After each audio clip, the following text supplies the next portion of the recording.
Hello everyone, आज हम राष्ट्रपति पढ़ेंगे। तो सबसे पहले राष्ट्रपति पढ़ने से पहले हमें कुछ चीज़ें जानने इम्पोर्टेंट है। तो हम देखेंगे कि जैसे दोहरी विधायिका, एक वर्ड है दोहरी विधायिका, जिसका मतलब होता है कि दो विधायिका हैं हमारे देश में। पहली है संघ की विधायिका, दूसरी है राज्य की विधायिका। संघ की जो विधायिका होती है वो संसद कहलाती है, संसद में काम आती है, और राज्य की जो विधायिका होती है वो राज्य विधानमंडल में होती है। ठीक है, तो हमारे देश में संसद की विधायिका जो है वो दो भागों में डिवाइडेड है, लोकसभा और राज्यसभा। और राज्य की जो विधायिका है जो राज्य विधानमंडल में चलती है वो दो प्रकार की होती है, विधानसभा और विधान परिषद।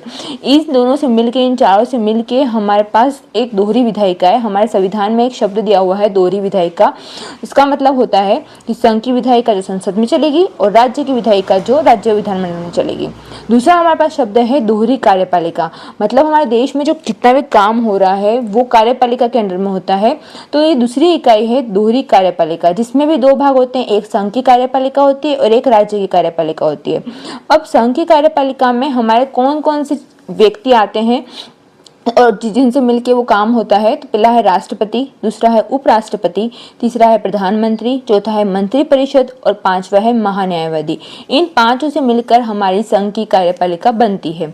दूसरी तरफ है हमारे राज्य की भी कार्यपालिका। तो ये राज्य की कार्यपालिका कैसे बनती है? राज्यपाल, सीएम, फिर आता है मंत्रिपरिषद, फिर होता है महाधिवक्ता। ठीक है, अब हमारे पास तीसरी एक इकाई होती है एकीकृत न्यायपालिका। मतलब हमारा जो देश है वहाँ पर जैसे हम सुनते हैं कि सुप्रीम कोर्ट है, फिर हाई कोर्ट है, फिर हमारा डिस्ट्रिक्ट कोर्ट है। तो ये तीनों जो होते हैं वो एकीकृत कंडीशन में काम करते हैं हमारे देश में। ठीक है, अब हमारे पास एक और शब्द है संसदीय शासन प्रणाली। संसदीय शासन प्रणाली और दूसरा शब्द होता है अध्यक्षात्मक शासन प्रणाली।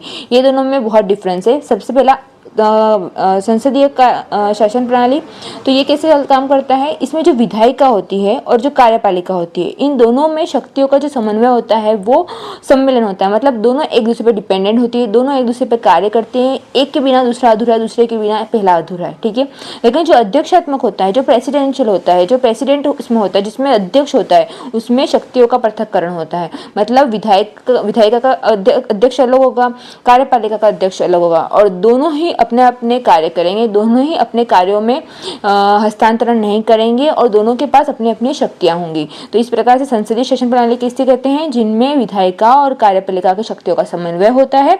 और दूसरा अध्यक्षात्मक किसे कहते हैं? जिसमें शक्तियों का पृथक्करण होता है, मतलब विधायिका और कार्यपालिका की शक्तियों का पृथक्करण होता है।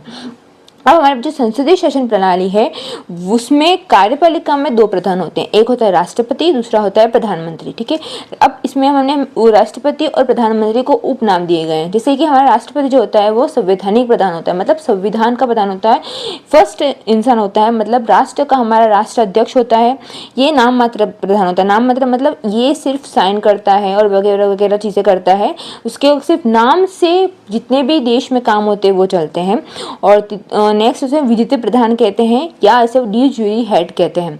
लेकिन हमारा प्रधानमंत्री जो है दूसरी तरफ वो जो होता है शासन का प्रधान होता है, मतलब राष्ट्र में जो भी चीजें हो रही है उसका जो शासन है उसका प्रधान ये करता है। सरकार का अध्यक्ष होता है। देश में जो कौन सी सरकार चल रही है, जो हेड सरकार है जिसका नेतृत्व हो रहा है देश में, उसका प्रधान प्रधानमंत्री होता है। उसके बाद ये वास्तविक प्रधान होता है। वास्तविक प्रधान इसलिए कहा गया क्योंकि ये सारे कार्य का नियंत्रण करता है। नाम जो है वो राष्ट्रपति का लगेगा लेकिन काम जो है वो प्रधानमंत्री करेगा। इसके बाद होता है ये तथ्य प्रधान होता है और इसको हम बोलते हैं इंग्लिश में डी फैक्टो हेड।